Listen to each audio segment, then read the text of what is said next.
Yeah, let's get started. So hello everybody, my name is Peter. I am the president of SEACPP, and yeah, sorry, okay, here we go. Let me share my screen. Can everyone see my presentation fine? Yeah. Yes. Yeah, you're good. All right.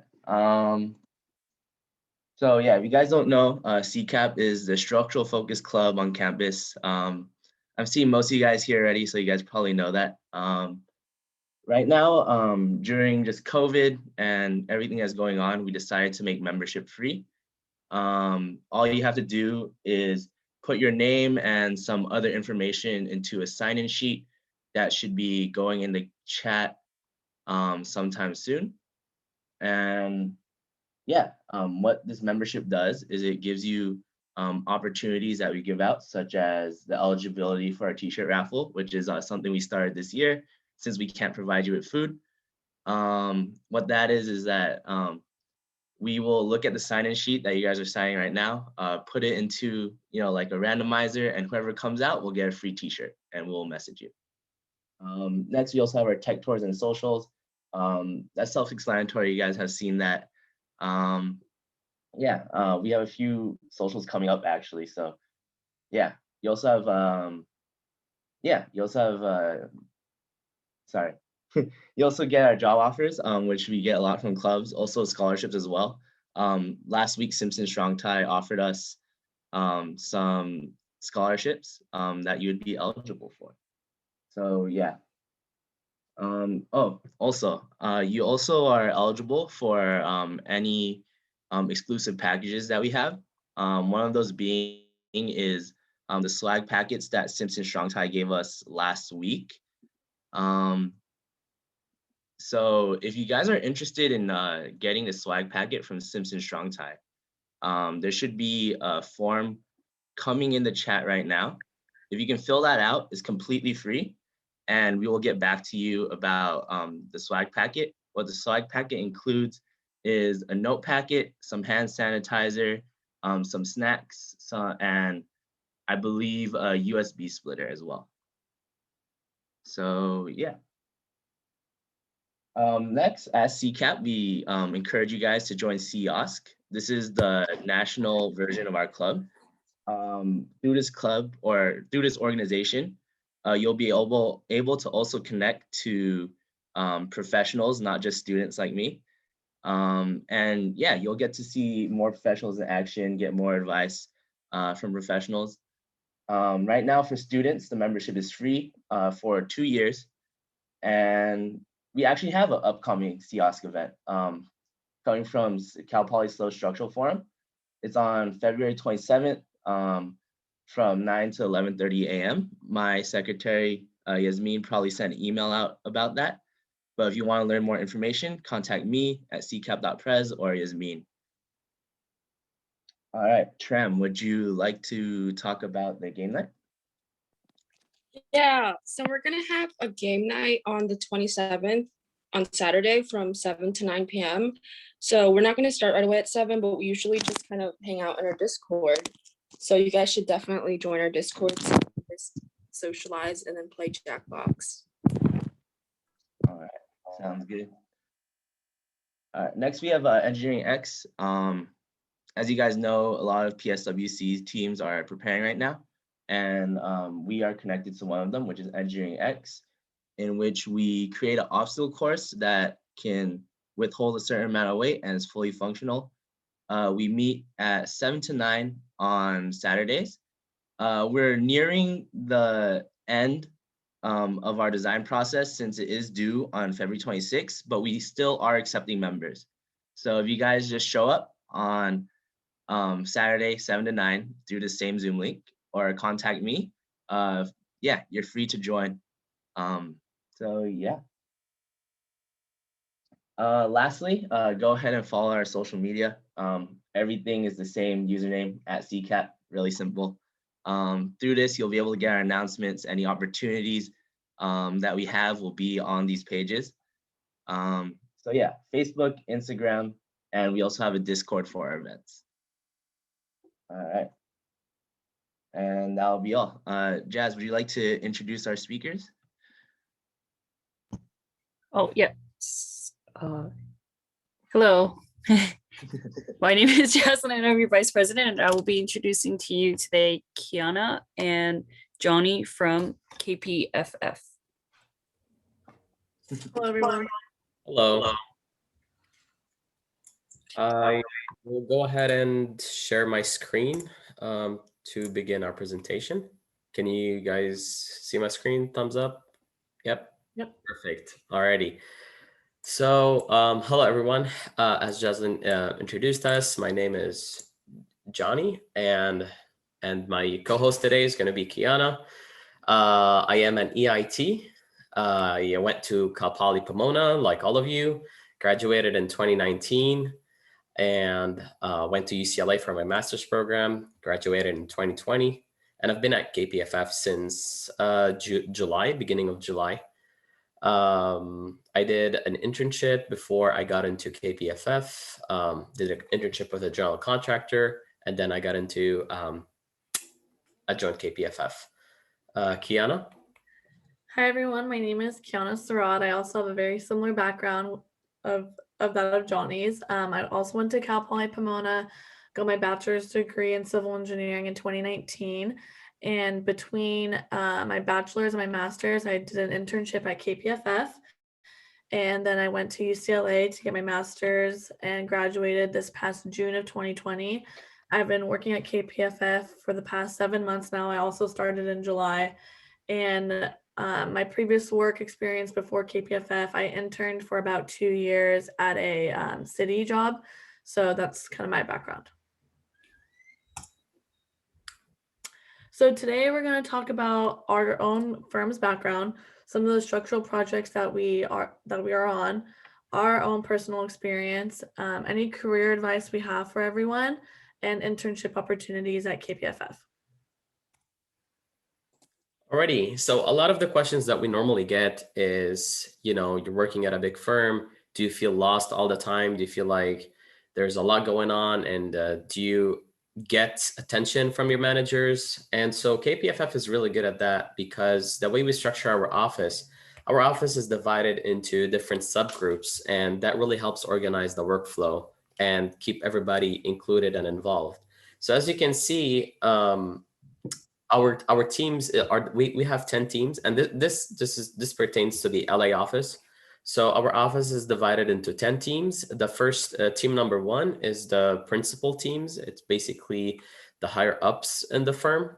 And then we're divided into team 2 through team 10. Each team has a team leader and a mix of design engineers, project engineers, and associates. And so the way it works is you start as the design engineer, and then with some experience, you become a project engineer and eventually an associate. Beside our engineering teams, we do have our modeling teams, and modelers are really, really important because as you guys know, as engineers, our final product is always the drawings. And so we always need somebody to draft, somebody to create plans, and they also create a lot of 3D models on 3D softwares like Revit. So modeler team is basically, we do the calcs and then we send them our markups, and then they help create the drafting. Moving on, we have our support staff teams, and that include accounting, admin, marketing, IT, people operation, and team coordinators. And basically, this is everything that goes behind the scenes in terms of billing, in terms of like charging our clients, in terms of advertising, in terms of outreach, kind of similar to what we're doing right now, and so forth and so on. And then our final group is practice groups. And basically, they're divided into community, culture, education, and tech. And our practice group kind of involve people from each of the first 3 groups. So you could be an engineer, you could be a modeler, you could be a support staff. And then Kiana's going to touch on this later in the presentation and kind of explain what we do in each of those called practice groups. So a little bit about the KPFF background. As you guys know, our company is is a large company, and we do a lot of work from structural engineering to civil engineering, a lot of protective design as well. And within our civil engineering department, we also have a certain surveying group, and we also have different offices that focus on special projects such as tall buildings, bridges, ports, and we also have a forensics group as well. And as you can see, these two pictures that you see in the slide, these are from our office in downtown LA. Our office got renovated recently, about a year ago. We have a really nice open space, and as you can see, you have the best view you could get in LA from Awesome. from our office. Unfortunately, we've been working remotely, so we haven't been to the office much lately. But I guess when we go back, this is going to be waiting for us. Yeah, I was only able to experience the office for 3 months during my internship, but ever since I've been full-time, it's been remote. So we're ready to get back in the office when we can. Okay, so a little bit about our firm. Our structural staff is about 130 employees, and same with the civil staff. And we have various different types of market sectors that we work in. So we have healthcare, which consists of hospitals, medical office buildings. I'm personally working on a hospital out in Providence, St. Joseph, and Burbank. We also have labs. One of the labs we've done is a research institute at UCSD. We have tenant improvements, seismic retrofits. We have a lot of seismic retrofits going on right now, actually, at UCLA. We have entertainment projects. One of our more interesting entertainment projects that we have done is the Universal Transformers ride. We also have retail, aviation. I'm also working on an aviation project right now. It's a blast deflector project, which is pretty cool. And I'm working on analyzing and quantifying the loads in order to size the members to withstand these loads. And we also have another sector of stadiums and auditoriums. So we actually were part of the design of the SoFi Stadium out in Inglewood, the LA Rams Stadium. So that was an awesome project too. So at KPFF, you're able to touch on a bunch of various different types of projects, which I think is really great about our firm. Yes, and then to add on that, basically, I also had the opportunity to work with aviation. Something super cool that we were doing, we were assessing an underground tunnel over which you have the landing of the airplanes. So we want to make sure that the airplanes, when they land, they wanted to try to see if we can use larger planes on that specific airport. So we were investigating like the footings of that underground tunnel and see if, if it can withstand the additional loads. So very, very interesting projects. Okay, moving on from kind of general project that we've done at KPFF to what your experience is going to be like as a design engineer. So as an entry-level engineer, kind of fresh out of college, you start as a design engineer at KPFF. And with that, you'll be introduced to a wide spectrum of tasks and responsibilities. So we kind of normally start with design, go through analysis, calculations, drawings, and eventually construction administration. So in the design phase, when we get first introduced to the project, normally we partner up with like architects or general contractors. And then for a preliminary phase, whenever, you're trying to help the contractors to kind of bid on a project, what we normally do is we do a quick design. And basically in the design phase, we try to assess, okay, what's going to be our gravity system, what we're going to use for our lateral system. And so to do so, normally, if it's a new building, we create a 3D model of what we think it's going to look like. And that's normally done on like analysis software like ETABS or RamSteel, depending on your building. And then we also assess the gravity and we assess lateral. And then we kind of have to make the decision, okay, are we going to use steel? Are we going to use concrete? Is it going to be a shear wall, a lateral resisting system? Or is it going to be a special moment frame? So there's a lot of things that factor in. This is a very preliminary stage of the process. And then after that, as we progress in the process, we kind of go into a more detailed model. And then from there, we start applying the loads, whether we're doing a static analysis or we're doing a dynamic analysis, a time history, or is it going to be for gravity? So we kind of run our model based on the different demands that we have, and we start sizing our members. And then from there, once we kind of know what demand, what load we have in every member, we jump into calculations. So a lot of calculations can be done by hand, and some of them are done using software like InterCalc or SP Column.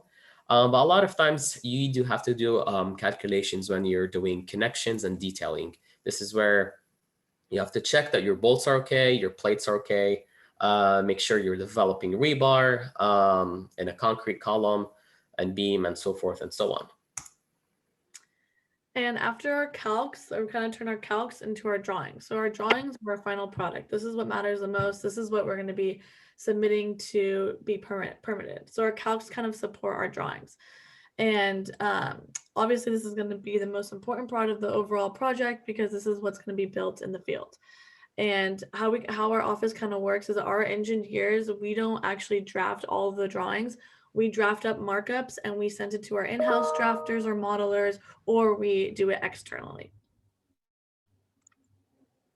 And then the last part of the last phase of the project is construction administration, better known as CA. So our work is not design. Our work is not finished with the design of the building. We usually stay on the project until all construction is finished. Our role as structural engineers comes into play when a contractor needs input from us, and this either comes within an RFI, which is a request for information. So the contractor will usually come to us asking us a question that pops up on the field regarding our drawings, or we will get submittals such as shop drawings that need to be approved by us, which is that's what's actually going to be built. And in my opinion, I feel a CA phase is almost the most rewarding part of the project because this is a time where you're able to go on site, you're able to see your design come to life, whether it be watching the steel being erected, the concrete being poured, you're watching the plates being welded onto the beams, all these connections. So in order to be able to see that in the field is really beneficial because as much as design is important, constructability is obviously really important as well. And sometimes as engineers, we only focus on the design, and then it comes out on the field and you never really know how it's going to turn out.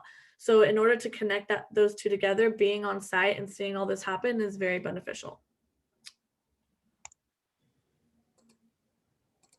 Okay, so now we're going to go into our practice groups. So our first practice group is our tech group. And this group is focused on, creating tools to assist day-to-day life of engineers and making our work more efficient. And some sectors of our tech group includes computational, software, and research development.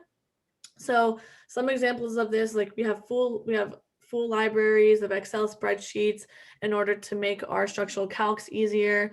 We have a whole library of typical details that we can pull from instead of starting our markups or details from scratch. And Johnny is actually a part of our efficiency tool group, so he can elaborate more on that. Yes, thank you, Kiana. So basically, as we mentioned before, we do have those practice groups to kind of further our practice and make our life easier. So the tech practice group focuses a lot on that. And under the tech practice group, we get divided into if you want to call them like sub-tech practice groups. And one of them is the efficiency tools. And basically what we mostly work on in the efficiency tools is we get together and we create action items to complete to help us further our practice. So like, just like Kiana mentioned, one of the servers that we use at work is the e-library. And what we have over there is the bunch of templates, a bunch of PDF codes, codes in form of PDFs. We have RFI templates, RFI logs. For those of you who don't know, RFI is what we call a request of information. So basically, if a contractor is trying to build something that they can't figure out, they send us an RFI that we get to answer. But to do so, there's a specific layout that you have to follow. So we prepare all of these. And then recently, what we've been mostly involved in, and if you ever guys become, you intern at KPFF, what we're currently working on is a video library. So basically, I've been involved with creating videos, and those are basically tutorials to help you use the tools that we have, and that will make everything more efficient and it will make your lives a lot easier. Yeah. And this has also been really beneficial, especially being virtual. A lot of our meetings are now being recorded. So if you're not able to attend, you can go watch the meeting back over again. So, we have really adapted to the work from home situation really well at our firm, I believe. Okay, so our next group is education group, and this is focused on various employee-wide trainings that we have for our staff. And some of these trainings include ETABS training, SAFE training, all these are just all different programs that we use within our office. And sometimes we also bring, outside consultants to train our staff during lunch and learns. And we also do entry-level seminars. And one of our biggest and most beneficial training programs, especially for our interns, is the intern design project. And the intern design project is beneficial because you're able to work through the full design of a project from start to finish, which, you're only interning for a short amount of time. So for you to see an actual project go from start to finish is very rare. So with this intern design project, you're able to see all phases of the project. And, during the intern design project, site visits are highly encouraged during the internship for better training as well. So as you can see during my internship, that's me right there. And I'm at the KP Downey Hospital. And, we were able to, I think that day we were able to see like concrete being poured. And, you're really able to see how big these members, like the column members, really are. So it's very, very beneficial in your training of becoming a good engineer. So our next practice group is the community group. And our community group is in charge of planning fun activities for our staff to participate in. So some subgroups that we have in the community group is wellness, activities, outreach, book club, and the women's network. So I'm actually a part of the activities group, and we love planning exciting events for our staff. So some of these pictures you can see is our annual summer picnic. We also have a basketball team, and every year annually we do a gingerbread contest, and we actually were able to still uphold that this year, but we did it virtually, of course. And just we really like to emphasize a positive working environment at KPFF. And we always like to bring all of our staff together, and we do that through our community group. Yes, and then kind of adding to that, through the work from home kind of situation, especially like Kiana and I, we started from home, we're still from home. So to kind of feel inclusive and included in the company, they did a lot of activities online. We do have a lot of happy hours, and KPFF even hired a third-party company to kind of host a happy hour. It was actually a lot of fun. So, and that's really important in KPFF culture, is to feel relaxed and to feel like you're part of the KPFF family in the office. Yep. Okay, so our last practice group is culture, and this heavily focuses on the well-being of our work environment. We implement this by sending out employee surveys through a program called Culture Amp. Then we also have SDI training, which stands for Strength, Development, and Inventory. So this kind of focus, you fill out a survey, you do a bunch of self-evaluating tests, and this focuses on your personality traits. And so you're kind of put into a subgroup, and then that subgroup would tell you how you work well with others, how you work in conflict. And this is very beneficial to our company because as a whole, it really encompasses how well we all work together and work with our peers and staff. Okay, besides our practice groups, career advice. When I was in school, that was the most important part for me. I want to know what should I do, the do's and don'ts, and all of that. So as a college student, you're still exploring your options. I would highly encourage to do lots of internships. And by lots, I don't mean to kill yourself and then don't have time for your classes. Those classes are still very important, but try to at least have one internship before you graduate. Personally, I did intern, like I mentioned before. I interned during my third year for a general contractor. And at the time, I didn't have many of my design classes like steel, concrete, or foundations. So but I still wanted to have an internship. So after I actually entered for the general contractor, I was doing mostly like construction management, managing subcontractors. So we basically were on the building end of the spectrum. We weren't designing. We weren't like basically you get the plans and you go and build them. This is what contractors do.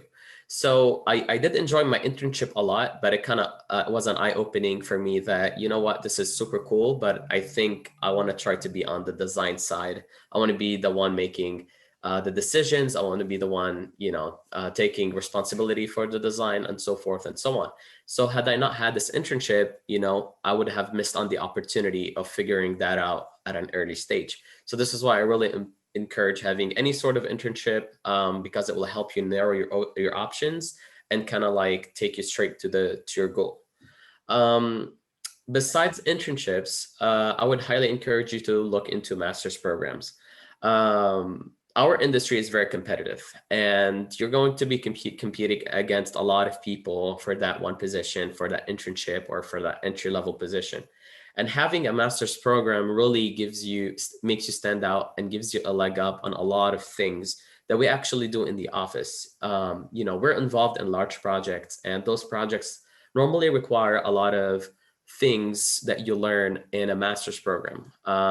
Like for instance, we use the industry right now is geared towards a lot of nonlinear analysis. So basically, a lot of the design that you learn in undergrad is in the elastic range. But for existing buildings, when we do seismic retrofit, owners like to run a nonlinear analysis, which you learn in grad school.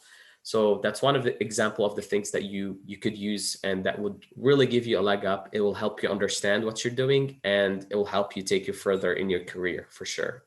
Yep. And for my internship experience, kind of piggyback off of what Johnny said, I was working for a city. I was interning for a city. So it's very different when you're going from public to private. And if you're able to kind of see how, the public sector works and how the private sector works, and if you have that internship experience during school, you're able to make a decision about your career path early on, which is very beneficial. And, when I was working in public, I realized, I don't know if this is for me. And it was more like Johnny was saying, more construction management work, not so much of the design side. And that's kind of when I realized, okay, I think I actually really do want to go into structural engineering. And I think I was in my 3rd or 4th year, and I started, planning, okay, how am I going to apply to my master's programs? Because there's a lot of things that you need to do to prepare to apply. You have to take your GRE. You have to make sure you have your letter of recommendation set. So it does take a type of planning. So if it's something that you're interested in, definitely start early and start quick. Yes, 100%. And then also, as you may know, there's a lot of master's program that you could do from civil engineering, because civil engineering is very broad. You could have a master's in environmental, structural, geotechnical. You can go into any sort of master's program that you like. So kind of like when you're in your 3rd to 4th year, you start, taking more of those design classes.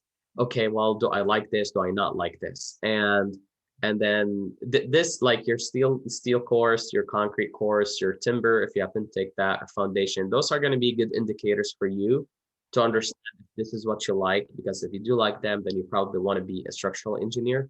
And if you feel like, you'd rather do environmental or transportation, that's also viable options, but those kind of indicators to help you decide your path.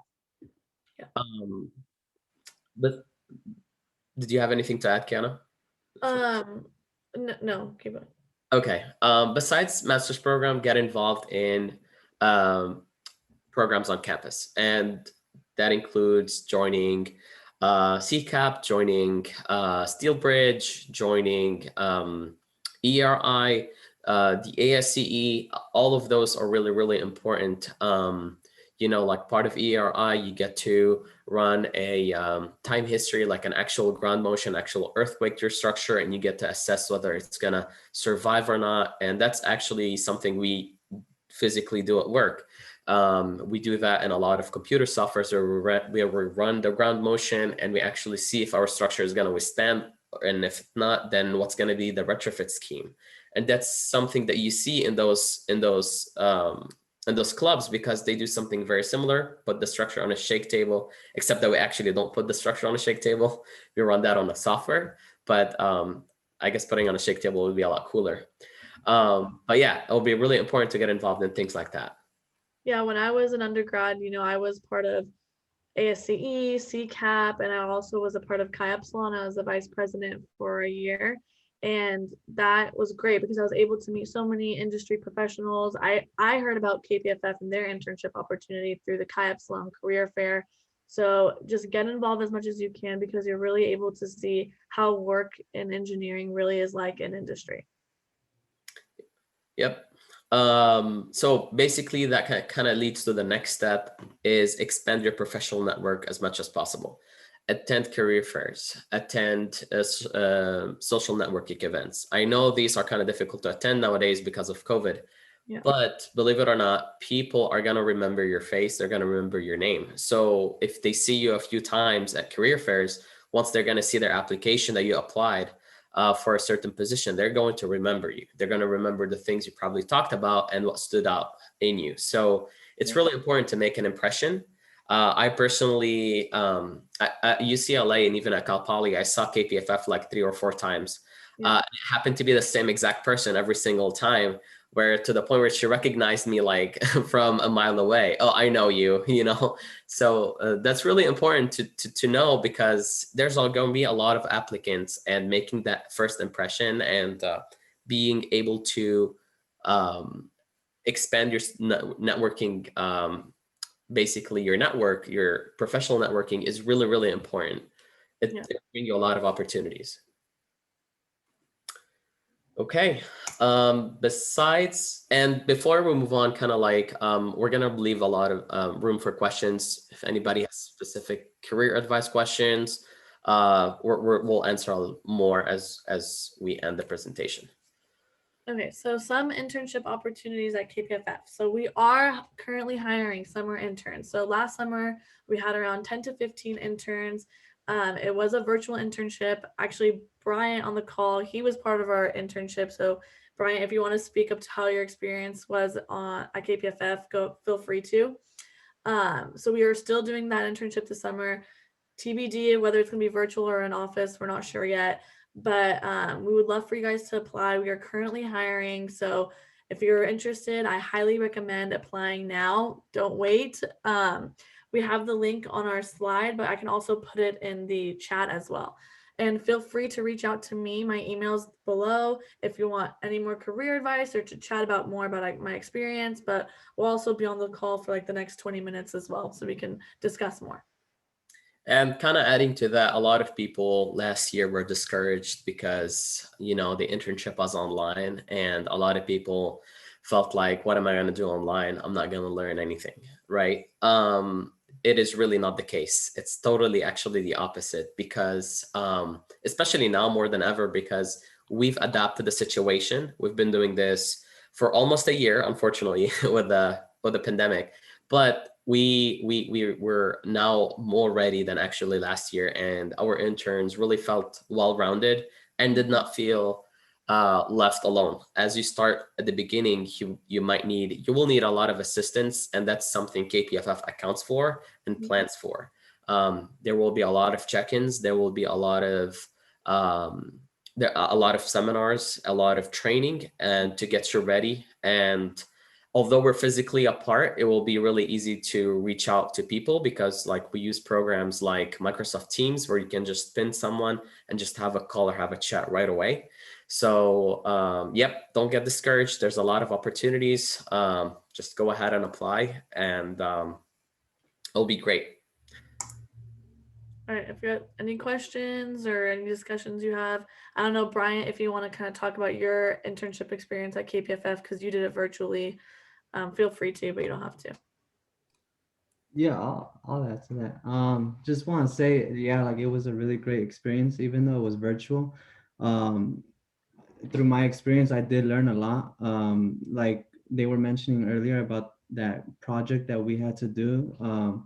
It was a great experience because, you know, we got exposed to multiple programs, such as like RAM, ETABS, and even though it was virtual, you know, KPFF was really good at helping each other out. You know, one thing that I did was I always wrote down my questions that I had, and you know, I just got on a call through Teams, and you know, everybody was so friendly. They helped me out with every single question. So, and besides that, we did a lot of like happy hours, and so even though it wasn't in person, the internship was still a great experience. So I recommend applying. You guys will learn a lot. And One thing I also did forget to mention about the intern design project, at the end of the project, you have to present what you've worked on in the entire summer to your team. So that also gives you, you know, practice on presenting, and not only you're enhancing your technical skills, but you're also enhancing your soft skills, which are really, really important in the industry as well. Any further questions, or you can drop it in the chat. So I have one question. I remember at one of these meetings, one of the structural engineers came on and mentioned that right when he started, they tend to have interns working on stuff from ESC, the non-structural components. Is that also true at KPFF, where at the beginning you're working on non-structural, or do you just go straight into structural design? Yeah, that is pretty common. Yeah, but I'd like to clarify a little bit. So by non-structural, the component itself, it would be non-structural. So so let's say we work a lot of we do a lot of hospital work, and when they're doing renovation, there's a lot of equipment that they like that you need to have anchored, especially when you're dealing with patients. So it has to be like a lot very secure. And so we do a lot of equipment anchorage. And so the way that works is we assess the seismic force on an equipment, and then you want to resolve that into how much force per bolt or per screw, depending on whether you're anchoring to concrete, steel, or wood. And then you will detail that connection to the support. So kind of to clarify that, it's not like you wouldn't be working you wouldn't be doing structural work. It is structural work, but the equipment that you're anchoring is non-structural. And honestly, it depends on what team you're put onto, who your project managers are. You know, you can be put onto a project in the CA phase, you know, so you're working on submittals and RFIs all day, or you can be put on a project that's in the design phase. So you're actually working on sizing the members or analyzing, you know, all your different loads on the building, doing your loading criteria. You know, so it really just depends. I wouldn't say you're never in your internship, and even at your experience at KPFF, you're never pigeonholed to doing one task all the time. And we do give our interns a lot of responsibility, and I think that's great because it really teaches us engineers how to take on responsibilities and how to take tasks and be proud of our own work. So I wouldn't say you only do one thing or the other. And then what's really cool at KPFF is that you can always voice your opinion. If you feel like you're doing a lot of the one same thing, we're always open to kind of like redistribute the tasks. And then just like Yana mentioned, you know, like I'm currently working on almost 5 projects, kind of there's one in and out. And then one of them is going to be equipment anchorage. One of them is seismic retrofit. The other one is a gravity analysis. And so, you know, on the other one, I'm working on like detailing of columns and beams. So it's a lot of diverse work. You will not be doing one thing only. Yeah, it kind of just basically goes on where the project needs are and who's available to do what and what you're interested in doing, or maybe you're better at, maybe you like concrete design over steel design, so you'd be a better fit for this project. You know, we are always expanding our network in that way. So you're never stuck doing one thing, I wouldn't say.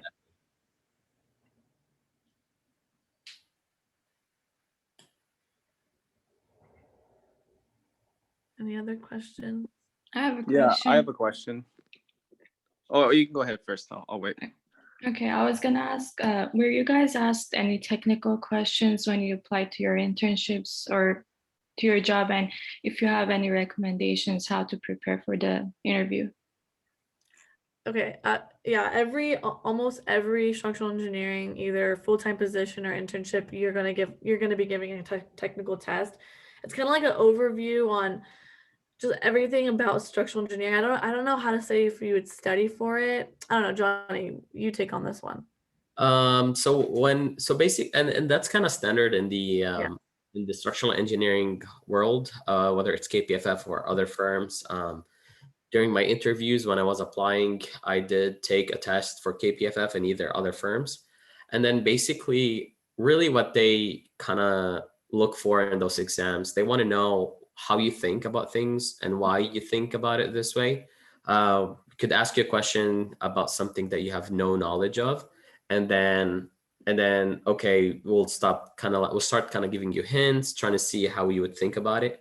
And then something I really was scared of when I was applying is that, like, I never took timber design, and I was so scared that they're gonna ask me questions like that. But the people that interviewed me, it was very clear that, if you don't have the class, if you don't know that class, it's totally fine. You just let them know that. And then even before the interview, we probably ask for your transcripts.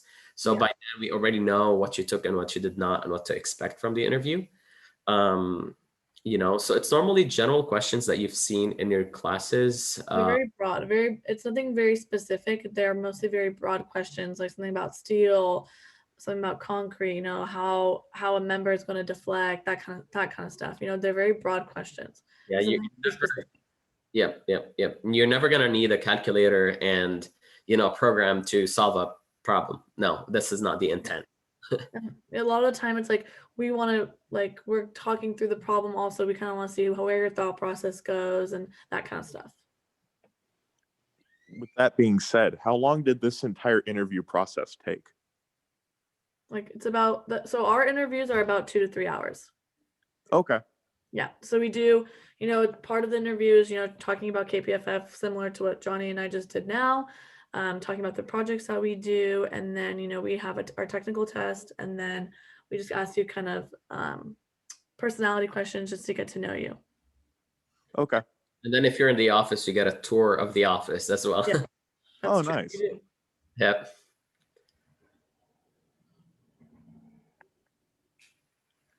Okay, so I have a question as well. Then. Okay. So yeah, go back to the interview questions. So like for like technical questions, so it's the very broad stuff. So it wouldn't be like, say like they give you like a trust problem, they ask you to solve it. Wouldn't be something like that, possibly, for like the interview. I don't want to see. It might be a conceptual question about the trust, like something I could. Oh, okay, I got you. Yeah. My head, maybe like identify zero force members. Exactly. Oh, okay, gotcha. We're not gonna ask you to perform the section method or like the joint method. Yeah, that's what I was wondering, if I should compare it to like stuff like they ask you like in your classes at school, Yeah. stuff like that. No, maybe it will be general. Maybe if like if I apply a load on this beam, how do you think it will deflect? Yeah. Oh, okay, I see. Yeah, something. And then a lot of times the interviewers will have like follow-up questions, kind of like to kind of get you to think, okay, well, if you do this now instead of this, what do you think? So it's really about the thinking process, and it's not only about whether the material well or not. I see. Yeah. So, okay, so the interview lasted for 2 hours though. So is it like a lot of the time spent like just like talking to like the interviewers and like selling yourself and stuff like that? A big thing is we want people who are applying for our position to really get to know our firm, get to know us, get to know what we do. So a lot of the time is, us telling you guys what is it we do every day, what projects we work on, how the culture is within our firm, because that's really important on your end as well to decide, do you want to work for KPFF or not? So I feel like that's a big focus in the interview. And then I would say like half and half. Half of it's us talking, half of it's we're asking you questions. But I feel like that's honestly very typical, like all over the board. Like whatever engineering firm you apply to, most of the interviews are 2 to 3 hours. I don't know, Johnny, would you agree with that? Yeah, kind of going off of, I think, trying to remember how my interview went. Basically, I got to the office and then I sat down with someone and we just started chatting. Because just like Yana said, we want to get to know you as much as we want you to get to know us and get to see if you would be a fit for the company. And also we want to see if you will be a fit with us. So you'll have maybe a 40-minute conversation. Yes. And then you'll take about a 40-minute test, and maybe you'll go over the test with your interviewer, and then maybe you'll have a further conversation, and then a tour in the office, most likely, kind of like showing you around. Maybe, I've been to firms where, I don't like their setup. I don't like, I feel like, oh my God, like people are too close to each other. I don't think I have a private space, or you might be like, oh, this is actually a nice open space, and I feel like I could be productive in this environment. So it's really a well-rounded kind of, 2 to 3 hours where you're gonna have a full understanding of what we do, and we Yep. also want to have a good understanding of who you are, what's your technical competence, what's your personality, whether you'll be a good fit or not. Okay, so there's basically like a lot of stuff to cover, and that's like why it can go on for 2 hours basically. And it's Okay. it's not like, it's very conversational as well. We want to have it go smoothly as possible. So it's a very conversational interview. Yeah, that's why I was wondering about like how to be successful in interviews like that. Because like so far I haven't had an interview that was that long yet so far Mhm. for the interviews I have done before for any job. So like yeah. Yeah, I think it's because we do have the technical test, which does take up a lot of time. But then again, I actually haven't been in an interview for a structural related position too, so that could be so I can understand like why there'd be a lot of questions and the need for a test and stuff like that. So yeah. But I also have another question actually. So I noticed you both have like your EIT certificates. So like, at what point did you both pass the test and get your certificate? If you don't mind me asking. Yeah, no worries. So I got my EIT in April of my senior year, and I highly recommend get it out of the way. Like, get it out of the way in your undergrad, because if you go to grad school, you're not going to have time to study for it.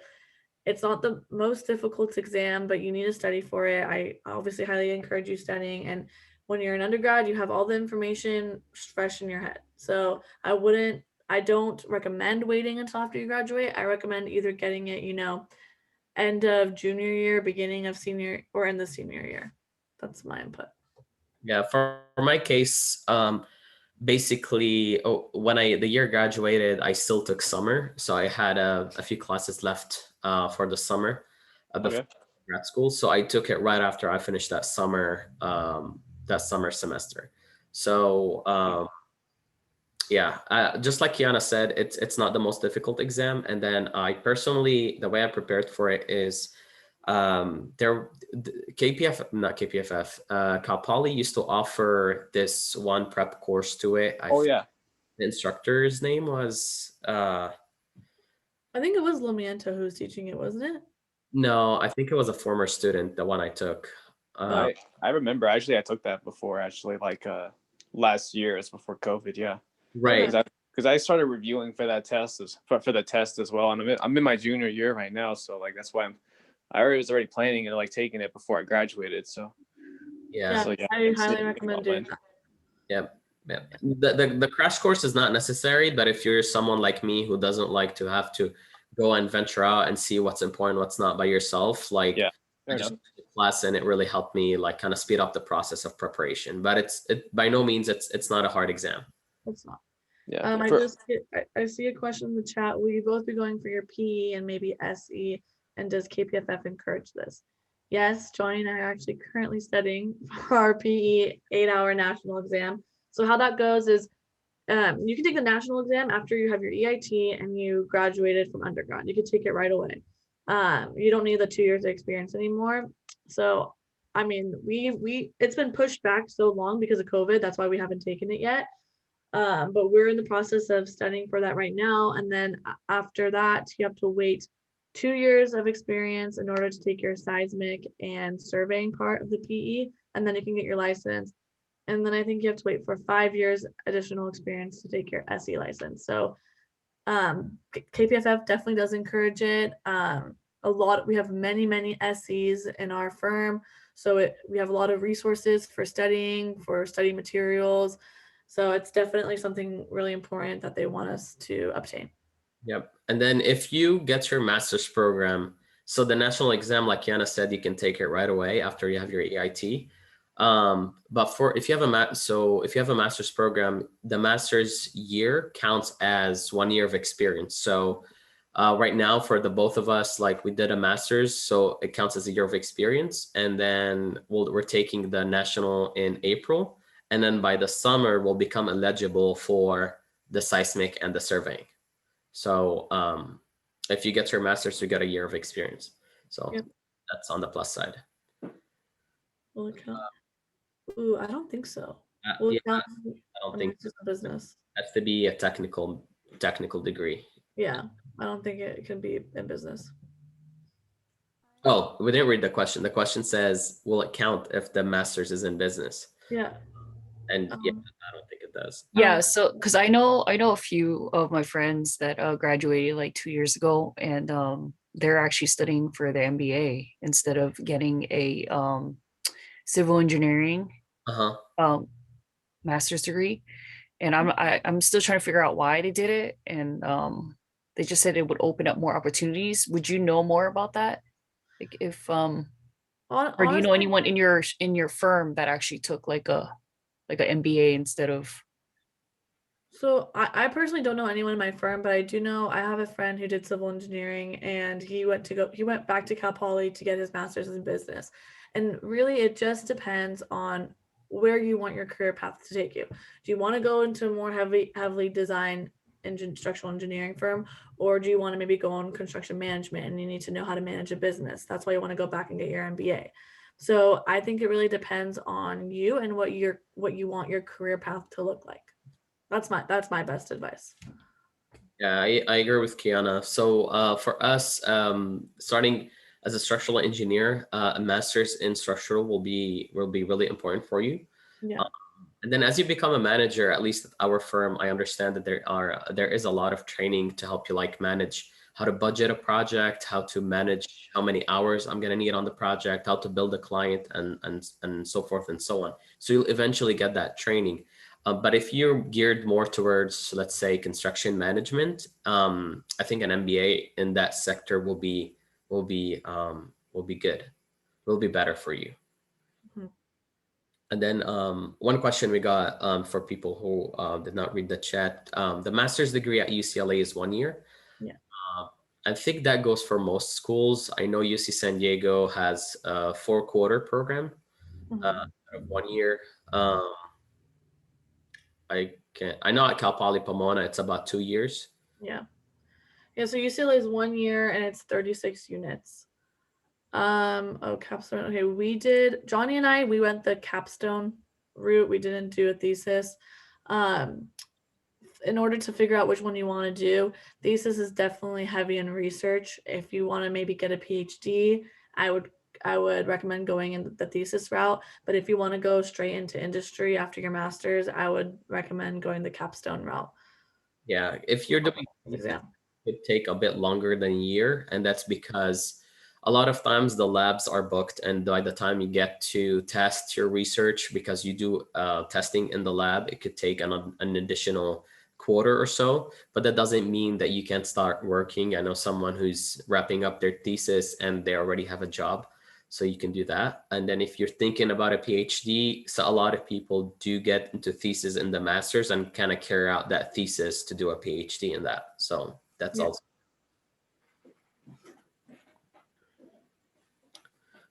Do we have any other questions?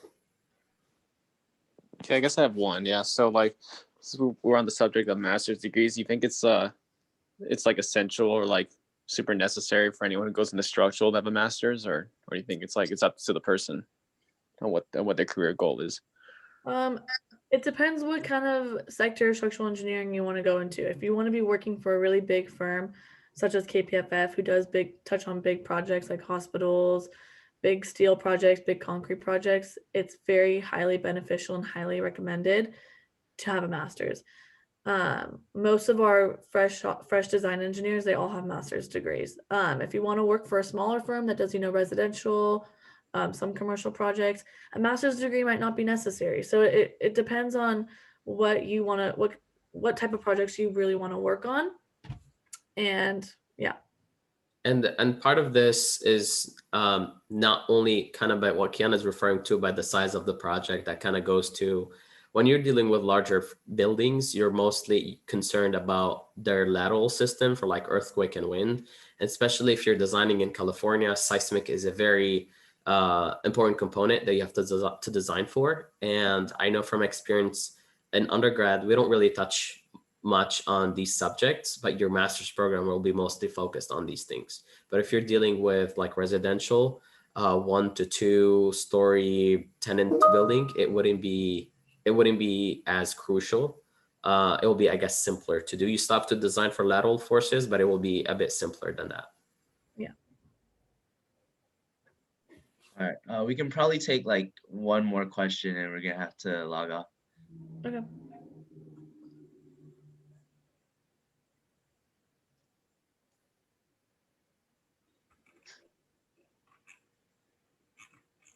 Thanks, Jacob. Done with their questions, I guess. I just had something really quick to ask. Well, thank you for coming, first of all. It really helps a lot and appreciated. And good luck on your tests in April. Thank you. But I saw someone ask, and it probably got lost in the comments, if they can have access to these slides. So do you mind sending it over to Jazz or Peter, just so they can also have access to this? We should be able to. I think we should. We would need to get back to you on that one because If not, it's completely fine. I was just asking because this is also recorded and they can just watch back at it. right. It's not a big deal. I was just asking. Okay, sounds We'll, good. we'll get back to you on that. I wouldn't, and if we do send, we'll send it over to Jocelyn. Okay, no big. Thank you so much. Nope. All right. Sounds good. Everyone, give our speakers like a round of applause or just click the reaction, you know, because I realized that most of you guys are muted. And yeah, thank you for coming out. Yeah, if you still have like any questions for them, they provide you their emails. So yeah. I'll put my email in the chat right now. Yep, same here. Thank you so much, guys, for. Thank you so much. We had a pleasure speaking with you. Yeah, thank you. And don't forget to apply for our internship positions. They are on our website already. Yep. And I just dropped the link in the chat as well. Did you say we have to take a test too? A technical test? Or is that like after you pass? No, interns still have to take technical tests as well. But again, they'll know what classes you took. They're not gonna, exactly. you don't know. Yeah. Don't be intimidated. Don't be afraid. You know, just try your best. Okay. What was the passing rate again? I mean, like the percentage. You have to get a perfect score at it to pass. No. It's not like that at all. Like I said, just try your best, honestly. Just try your best, and you know, they're not expecting you to know 5 years of experience, or you know, and you're like there's certain different level of you should be.